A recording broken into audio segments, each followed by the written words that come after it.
everybody. I am Tallula Christie. I'll be your moderator for today. I co-founded the Bobo's Cafe London, which was a community hub and cultural kind of contributor of its own accord. And I'm joined here today by three people who are, to simply put it, incredible at what they do. We have Maisie Willoughby, the CMO of Timberland, with an extensive history in culturally driven marketing. Arthur Yates of Saatchi Yates Gallery, which he co-founded with his wife, Phoebe Saatchi Yates, and is really challenging the institutions of art by casting wider nets and platforming new perspectives. And lastly, a man whose praises I love to sing, a celebrated artist who exists across multiple spaces, be it fashion, sports, business, and of course, art. The conversation, a round of applause, please, for the three.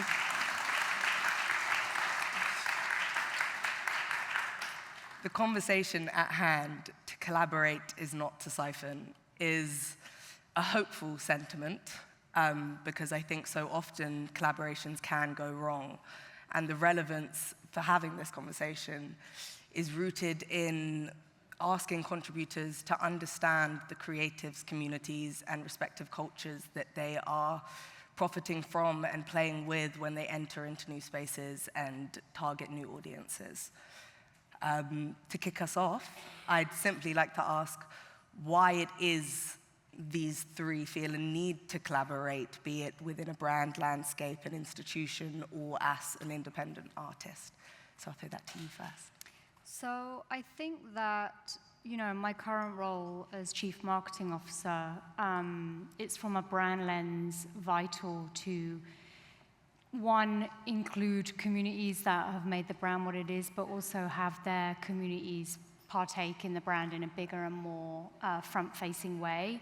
So the brand is able to, one, really understand the importance of that audience, but then also from a marketing lens in terms of kind of creatives, not just from a brand perspective, but in terms of photographers, directors, artists, and designers alike, really understanding a fresh point of view and a fresh relevance to, in the case of Timberland, a 50-year-old brand. And it's really important to have fresh takes on that brand. Thank you. So why do we collaborate? I mean, I run a contemporary art gallery, so to be honest, we have no choice. That's what we do. We represent artists, and we try and manage their careers. And I guess we do work, as a gallery, we're always looking at different ways of doing it. The art world, I find, is kind of stuck in the past.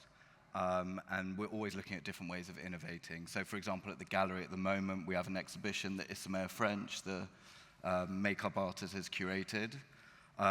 Ultimately, what art is all about is having your eyes open to a different perspective. So, we represent Slawn, and through working together, from when we first started working to where we are now, ultimately, through collaboration, it's opened my eyes to a whole new way of approaching the art world.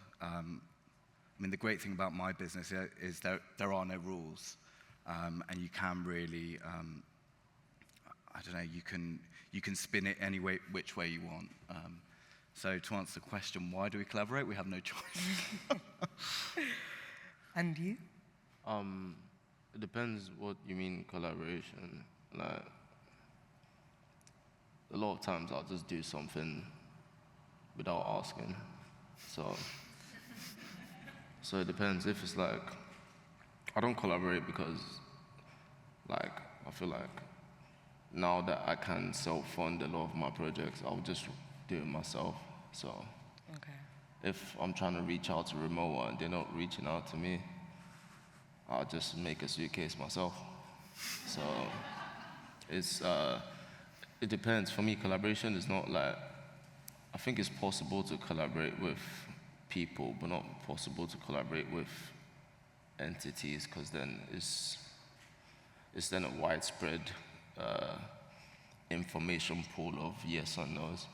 Do you get what I mean? So if it's like your friend is like Maisie, for example, is at Timberland, and then she's like, oh, that would be cool to do this and that, then yeah, that's what collaboration is. It makes sense to me, but I don't collaborate because it's a way of like, in some ways, I think it's kind of a cop-out.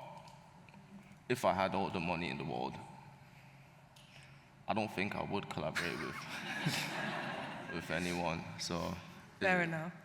yeah, so there's no answer to that question for me, really.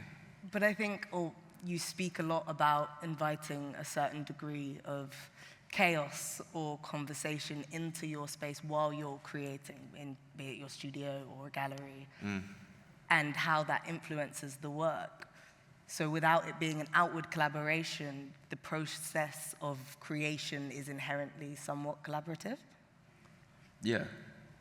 So, okay, so now that you said that, then collaboration makes sense in my head. So if, let's say, for example, I'm in the studio with my son or Arthur, and we're having a conversation about a film or something, and then I'm looking at the film, and then I can see something in the film that I like, and then I want to paint. I feel like that is more of a collaborative process than being like, let's get my logo, let's get your logo, and let's merge the logos and put it on a skateboard. Collaboration's a very formal term. It is. It Yeah, is. exactly, It is. It's right? like, I don't know, we just enable each other. You know, that's it. It's That's like, the word, yeah, enabling. Collaboration is very, I don't know, it's like the word creative. It's like when someone's like, oh, I'm a creative. For me, those words have never ever come out of my mouth, because what does that mean? Like you're capable of making something? So it's like, enabling is the best word.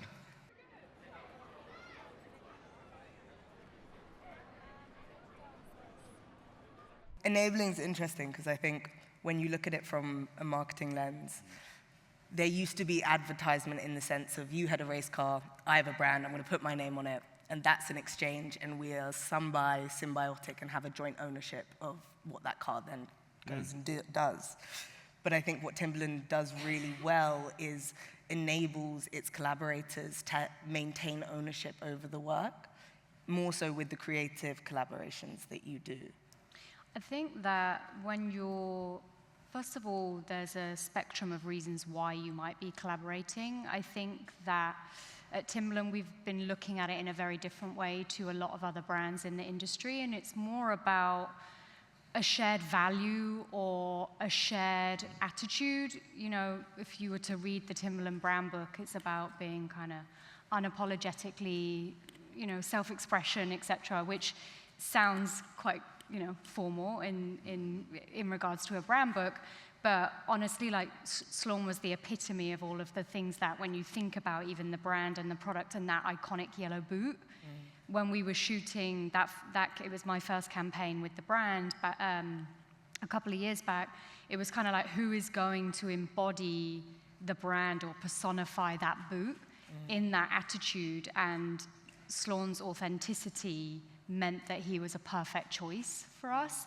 So there's almost like an unknowing collaboration in that sense of why we cast the way we do. And then, you know, the photographer that captured that shoot, he's been a long-time collaborator of mine as a creative director, through a marketing lens. I first worked with him at Widening Kennedy on Nike.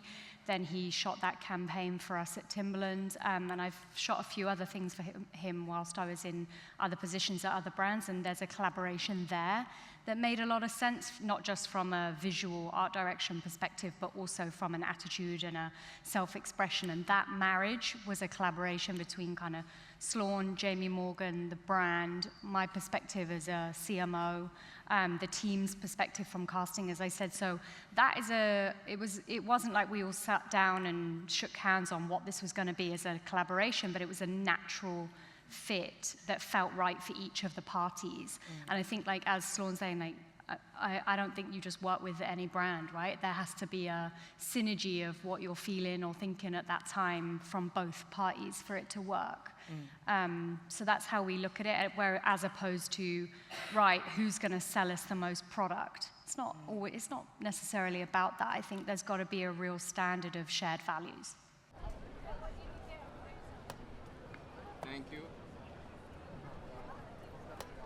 Thank you.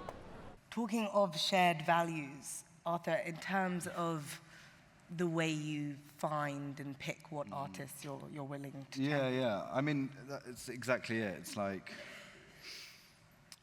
I just follow my nose, you know? I'm like a pig truffle hunting, you know? You like sniff around. And you get that sense, and it's, I mean, even working with Slawn, I remember like how it came about. We had this like, this very wealthy art collecting family, and they flew over from Miami, and we were hosting them for dinner, and we filled the room with like, a Kusama and a Damien Hirst, and this is like, fortunes of art on the walls, and we were trying to show them these things so they could acquire them for the collection. And at the last minute, the lady phoned me up, and she was like, "Can I bring my son?" I was like, "Yeah, bring your son, whatever." She's like, "Can the girlfriend come?" I'm like, "Bring the girlfriend, whatever, just get in the building and look at these paintings." And then the son, I was like, in between courses, the son just kept talking about Slawn. And I was like, "I'm trying to talk about Kusama here." And you're talking to me about this Slawn guy. And he just like carried on. I was like, if this 18-year-old kid is so obsessed with Slawn, like, I'd better check it out. Like, I wouldn't be a good art dealer if I wasn't curious, basically, And it's that curiosity that kind of, and that kid who led me to Slawn, and then it started as this kind of, this tiny seed of an idea, and then it just like, oh yeah, we'll do a show, we'll do it over a weekend, and it's like, no, and then hang out with each other, and it's like, no, we'll do it for a month, and it's like, no, we'll do it over freeze. It's like, that's Slawn. He's viral. Hello Kitty, it's just, it's taking over. With that, I think it's interesting for a gallery. You've spoken about the fact that you often will search for new artists on platforms like TikTok and Instagram, which I think can come across as very superficial and very curated to a point that it would be hard to identify something that truly was authentic. Was Slawn just a viral thing, or was he? Yeah, I mean, I love it. I mean, I love Instagram. I love Instagram. I think it's like the Paris salon of today, It's like, whoever you are, like, you can put up a picture, and then people talk about it. If you're Slawn, they can be like this, thousands of people talk about it. And I think, I don't know, at first I saw the work, and I don't know, for me, I was just kind of like, there's something here. And like a painting, that's what painting is. It's like a visual language, a visual story. And you see this thing, and it's telling you a story, and then you meet Slawn, and we hang out, and then it all makes sense, And I don't know, it's an entrance point. That painting, that canvas is an entrance point into a universe, and that's art's function, It like teaches you to see in a new way, in a new light. I think it's interesting, the idea of the parallel between Instagram and the salons and spaces that people used to inhabit much, much more so than they do today. With what we did with Bobo's, it kind of took on its own life very quickly. We had a cafe, invited a bunch of young people in to come and create together, or just chat, whatever they needed to do there.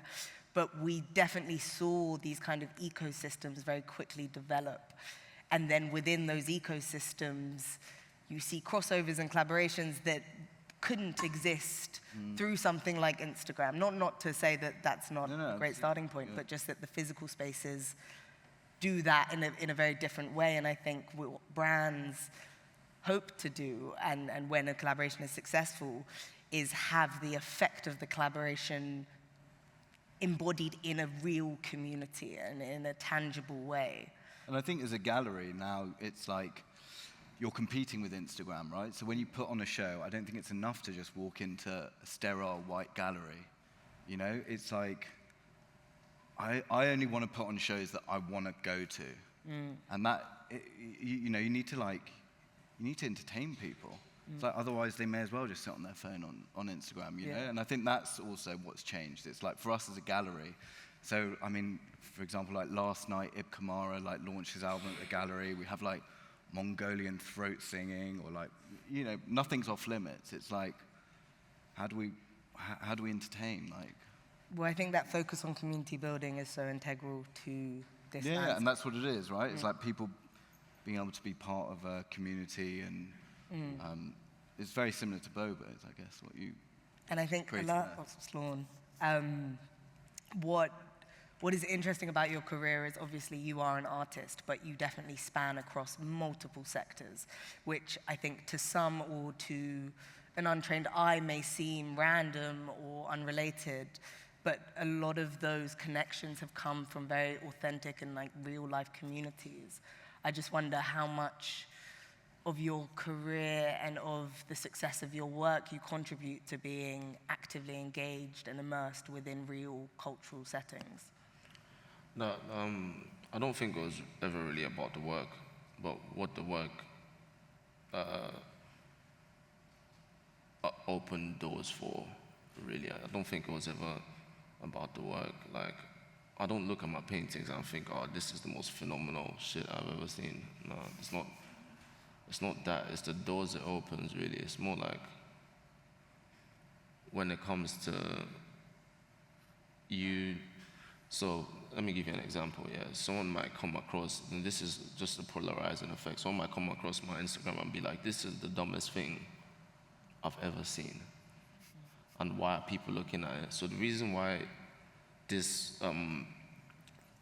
pole of polarizing effect of hate to love or love to hate with people is weird, because if you go too much to this side, it completely drops. So for people, it's like, I really hate what I'm seeing right now. But the more you inch in on that thing and research, you get to the over part, then it's like, oh, I get it now. Then it moves on to this thing. So with me, it was never about the work, it was about the polarizing effect that it had with people. So if whether it was the painting or someone coming to my studio being like, oh, my cousin owns a tire factory in Wales, and I'm like, I should make a tire. And then I go and I make a tire with this person in Wales. And people are like, why did you make a tire? It's because of the curiosity. And I was like, what would a Slawn tire look like? So that's kind of how the world I lived in was. It was never about the art or the Instagram it was more about the, as you said, the curiosity of it's like, as I'm looking around on the stage or speakers or TVs or the bottle, I'm like, if I made a bottle, what would it look like? It was, that piece of canvas was just a doorway for me to access like my own IP to do with, okay, cool, collaboration makes sense now. I kind of figured it out. That was the work was a door to have something to be able to be curious about, to be like, oh, cool, yeah, da-da-da. So even with like Yates, for example, it's like, they've been in my studio multiple times, and it's always chaotic. So when Arthur called me, he's like, hey, do you want to bring your whole studio in the gallery? I was like, I think that's a bad idea. And it ended up being the best 1 month that I've had. So when you get to be curious to see what something would look like, that's when real collaboration actually happens. Well, Maisie, I know these two have both spoken about curiosity and that being a driving force in collaborating and just creating in general. Within the kind of restrictions of a brand setting, does curiosity often get stifled, or do you have a way of working around that, as it were?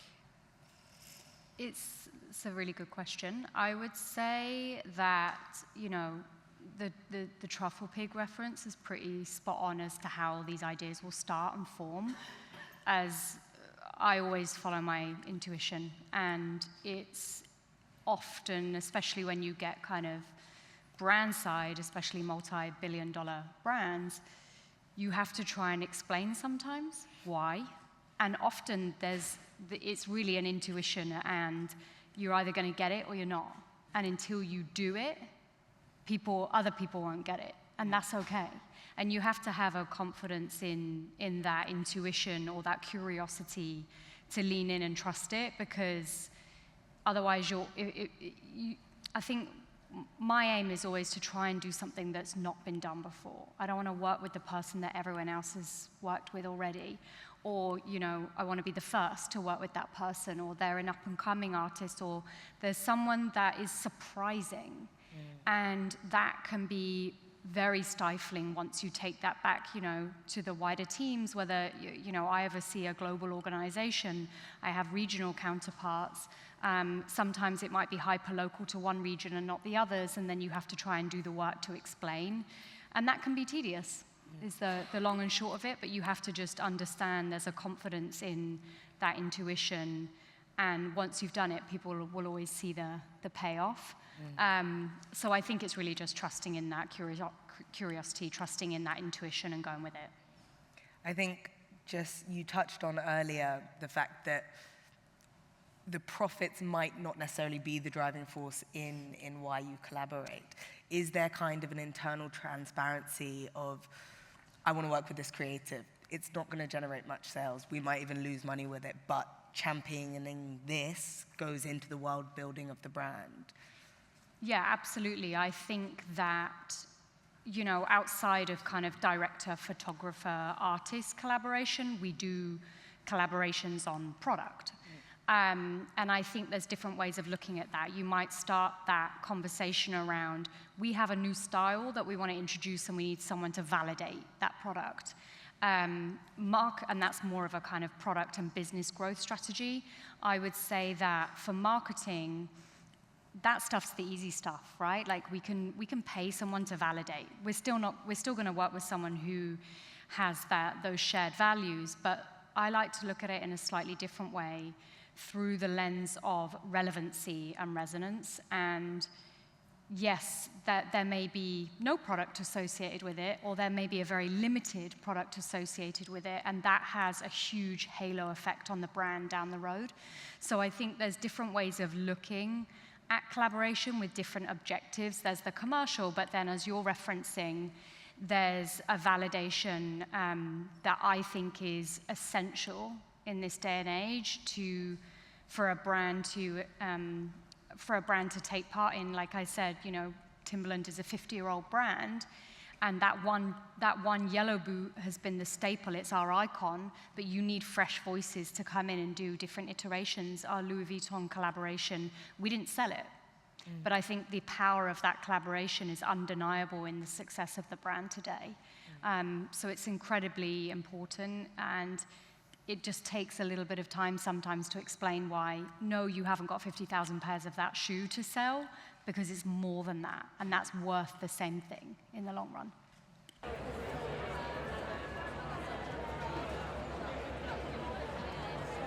To bring it back to you, Slawn, it's funny you denounce collaboration so much, considering you do so many that aren't technically collaborations. I think, what's the purpose of that? Why take another brand and play with it without kind of the conversation, your interpretation projected onto it without the collaborator? Well, first of all, did you call me Slawn? I did. I'm calling you Slawn for the Okay. first. The reason why I did that is there's no backstory. I'm purely just taking the piss. There's no, or more time if it's like I'm trying to be, nudge something that I can't nudge in an email. Do you get what I mean? So if I did want to, work with Rimowa, or I wanted to work with Supreme, or I wanted to work with Apple, I'd make a painting, sell it, then go buy 10 Apple products, and then paint the Apple products and say I've done something with Apple. So if it then forces a reaction, it's like chemical. It then forces it's like chess. It's like your move next. And some brands would see and be like, oh, that, you know what? Maybe he's onto something there. Some people will immediately like no. But either way, because I have such a weird relationship with my work, it works in my favor because the bad reaction then becomes a inside joke for myself because it's kind of funny. But then it gets to a point where it's like, I remember with Louis Vuitton, they were like, we're gonna sue you and all your friends can't come to the fashion shows anymore. And I was like, Worth it. I was like, you know what, with my friends, it's like, okay, yeah, cool, that's a little bit, but suing me, like, for what? Dude, my name is not Slawn. So who are you suing? So you feel me, it's like, for me, it's purely just, like, I'm just trying to do whatever makes sense to me and whatever door I'm trying to open, and if it's not opening, I'll pick the lock. I'm so sorry, but there's either gonna be someone accepting at the door or someone that's gonna tell me to get out. And either way, at least I tried, so. I'm not telling, no one should do that. It has its risks, you will get sued. But sometimes it goes the right way. If you play in the parameters that like you don't go over, like you don't sell the stuff. If you don't sell the stuff, then it's just an idea that you're passing on. But you can sell it privately. Yeah. But I think with those projects that you do, you save yourself in the kind of transparency of, it's not as if you're claiming that it's an official collaboration for the audience. They're not deceived. I mean, they get it wrong sometimes. In fact, a lot of the time I've seen articles written about you with collaborations that were never real. But the honesty with your audience, do you think that's important? Oh yeah, you have to, like, I never ever I can sometimes, there's some companies I could just go to someone and say, hey, can you get me a meeting with this person? But then I have to be on 6 Zoom calls after that. I can't be on 6 Zoom calls. I'd rather... It's like remixing, right? It's like... Exactly. Remixing it. Yeah, it's like remixing an idea. It's like taking an okay song and turning it into a banger. You see? Well, that truffle and this, you see, it makes sense. I think that is the more that brands and institutions are able to maintain the ownership with the artist and allow them to collaborate on their existing work. Essentially what you did with Jamie Morgan and Slawn, in that it was the iconic boot, that wasn't changing, but there was the photography and the painting that then create something new, a remixed version of. And I think that display of new perspectives is very interesting, be it from an independent artist or from a joint collaboration. I think it's interesting as well, you know, there's not many, like there's a lot of brands that would love to collaborate officially with Slawn. So I think it's very interesting when you're like, I want to combine ideas or riff on their brand IP, because I'm sure they're very happy once you've done that, because it brings them so much. So I think it's interesting to hear you talk from a brand perspective about, I'd actually rather not do it officially because I'll get more freedom. I think that when we're speaking about like collaboration as a whole, the whole point is to lean into you on what you offer when you do a collaboration. So it's interesting that a lot of brands still have the issue of it becomes a diluted version when you collaborate, when it should in fact make it that banger that we're talking about. Do you know what I mean? So it's interesting. I think Timberland should do a bootleg Slawn. That's the whole purpose of this talk, really. I'm down. That's a good idea. Yeah. No, but I think with that, the transparency and the kind of allowing them to have the ownership changes who's being siphoned? I think we kind of had this rhetoric when smaller creatives collaborate with bigger companies. It feels as if that creative is in some way being siphoned, losing some authenticity, becoming a sellout. But I think when the brands and the institutions place that weight on themselves, that's when collaborations really thrive, because it does what it sets out to do and platforms a new perspective and a new voice. Yeah, absolutely. So it's just a lack of manipulation. We're coming to the end of our time. So I'd just like to invite the three of you, if there are any closing statements or any thoughts you'd like to ruminate on before we do. I would say that everything, when it comes to collaboration, it just needs to start, it sounds obvious, but it just needs to start with authenticity. And when you stay authentic to your, whether it's a brand, whether you're an artist, whether you're a creative, it's really about sticking to that authenticity. And then you don't have to worry about anyone being siphoned, because ultimately you're staying true to the objective of everyone involved. No, absolutely. I'm like, I think, again, like, if you think about it as a collaboration or not, I think it's just really important to ultimately to like scratch those itches, like stay curious, and I think if you do that, you'll end up with something interesting, right? So I think that's kind of the key. It's like, don't worry about it too much, just do it. I